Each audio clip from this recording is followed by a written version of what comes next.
Hello everyone, Ian Cold here, and I'm back with another Project Duce devlog.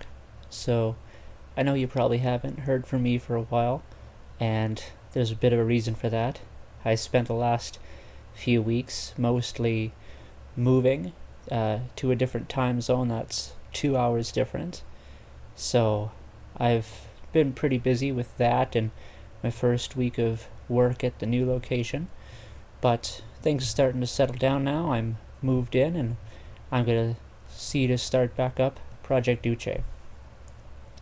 So, for the movement issue I was telling you about before, so there was a bit of a drifting issue where it would find the point to move to just fine, but when it was moving there, it would start to drift away from going straight there. Instead of just going straight there, it would go there, and then after so long, it would start to veer left or right. And I really couldn't figure out what was going on with that. I tried changing up approaches, the Godot movement functions I was using, but nothing really seemed to work. So what I ended up doing is I put the issue up on a help forum because I just couldn't figure it out. And what it was is I was rounding the global position and the position coordinates I was using so that the move towards functions were giving an approximation and not something exact. And that was a big part of the problem. I feel kind of stupid now about not having seen that, but that's what help forums are for and a fresh perspective is for, so I'm glad I was able to get help on that.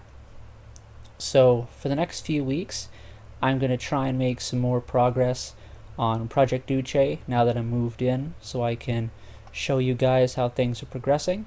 And I know the last little bit with movement has been kind of hit or miss, making slow steps, over weeks. So from the next things, I'm going to try and make some more visual changes. So I'm going to look to add tiles to the world, so a little bit of color instead of all this gray. I'm going to look to add a unit user interface.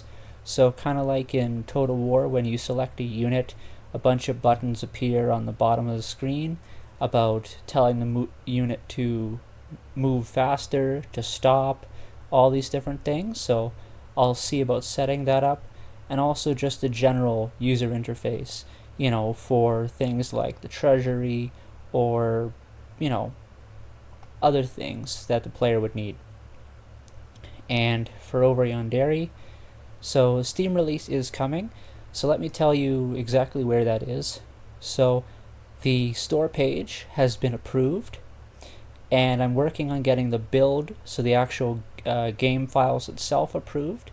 And Steam has been saying that they need the context for all the endings, and I'm not entirely sure what they mean by that, because I provided a executable file or version of the game with all the endings unlocked, and now they need context for the endings, and the message box where I resubmit the game for approval again, that's not big enough for me to explain how to get to all the endings from a base version of the game.